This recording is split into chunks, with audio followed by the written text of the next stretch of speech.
le dossier du RSA, c'est une fusée à trois étages. Le premier étage, c'était d'obtenir le principe de la recentralisation. C'est ce que j'ai posé comme question au président lorsqu'il y a eu le grand débat. La réponse a été oui, une réponse favorable. Oui pour la recentralisation. Deuxième étage, c'est quand? Eh bien, on m'a répondu tout dernièrement, au 1er janvier 2020. Donc ça, c'est pour le deuxième. Et maintenant, le troisième étage que nous sommes en train d'écrire avec le vice-président et les autres membres de l'Assemblée ainsi que les services. Le troisième étage, c'est comment dans le détail. Et donc, le comment, ça va passer par la rédaction d'un projet de loi qui sera soumis à l'Assemblée. Et donc, le département de la Réunion a formulé. Et nous sommes le seul département, je tiens à le dire, à avoir proposé au gouvernement les modalités pratiques de rédaction de ce projet de loi. Je ne sais pas si on va obtenir tout ce qu'on a demandé, mais on va obtenir quand même un peu, j'en suis persuadé, parce que les séances de travail se passent bien avec les services de l'État. Quand on veut recentraliser le RSA, c'est en fait pour pouvoir se dégager des marges de manœuvre, pour mieux accompagner aussi les familles en difficulté.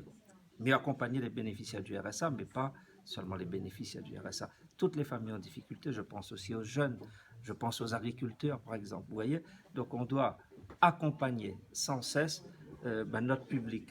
Et cela passe par des moyens. Comment voulez-vous qu'on puisse le faire quand l'État nous demande chaque année de trouver 30 millions pour payer à sa place la dépense du RSA? Ça devenait impossible.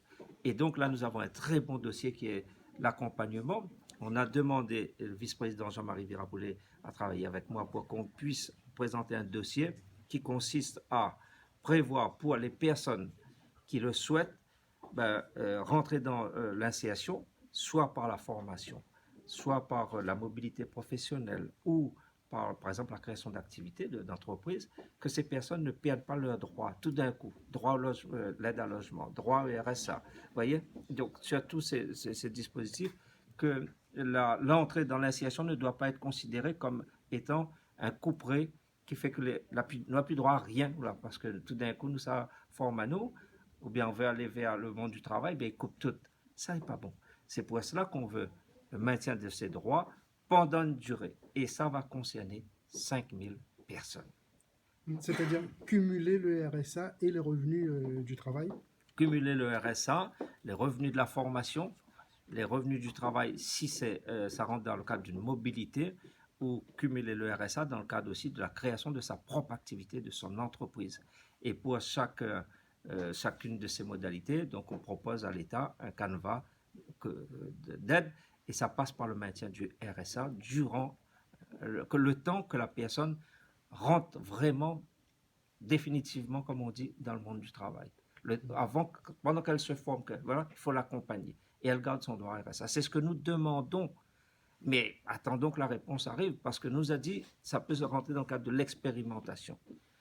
Bon, on a fait la demande unanimement. Et ici, c'est une assemblée où on travaille sereinement, en faisant preuve de responsabilité. Les élus unanimement ont dit oui, quelles que soient les tendances politiques. Eh bien, ça, je m'en réjouis. Maintenant, j'attends la réponse de l'État. Hein. Attention, on n'a pas obtenu de réponse. Mais on se bat. En créole, il dit, s'il vous plaît, pas de pathété. Ben, nous pleurons un peu. Cette réponse, vous l'attendez pour quand, du coup? Là, nous allons faire remonter notre dossier puisqu'il a été voté. Je dois vous avouer que je vais en discuter avec la ministre la semaine prochaine. Donc, il va monter tout de suite. Hein. Donc, dès la semaine prochaine, il est là-haut. L'État attend de nous qu'on fasse des propositions. C'est ce que nous faisons à travers le plan Agri 2020-2030. Et vous avez vu que le document n'est pas figé parce qu'on reçoit encore, bien sûr, les doléances des uns et des autres. Ce que nous voulons, c'est d'une agriculture performante, une agriculture qui préserve les atouts de notre territoire, parce que l'agriculture réunionnaise, notamment la filière canne, fait partie aussi de notre patrimoine historique. C'est plus qu'une activité économique. Beaucoup de familles, près de 3500 exploitants vivent de la canne, et donc ce sont près de 20 000 emplois qui sont concernés. Nous nous battons pour cela, aussi bien pour la filière canne comme pour les autres filières. Tout simplement parce que nous nous disons qu'il y a ici matière encore au développement agricole. Il y a des potentialités. Il y a des choses qu'on a mis en place, telles que l'irrigation pour permettre les exploitations. Il faut préserver les terres agricoles, certes, mais il faut offrir aussi de nouveaux débouchés en termes de valorisation de nos produits. On a la filière ananas qui est en train de se structurer. On a la filière des plantes médicinales qui se met en place, qui se structure. On a aussi l'agriculture bio qui se développe sur notre territoire. Sur tous ces sujets, le département est très présent. C'est pour cela que le plan agri qu'on a proposé, là, qui est en train d'être mis en place, c'est justement de savoir qu'est-ce qu'on veut pour demain, qu'est-ce qu'on veut comme agriculture à La Réunion.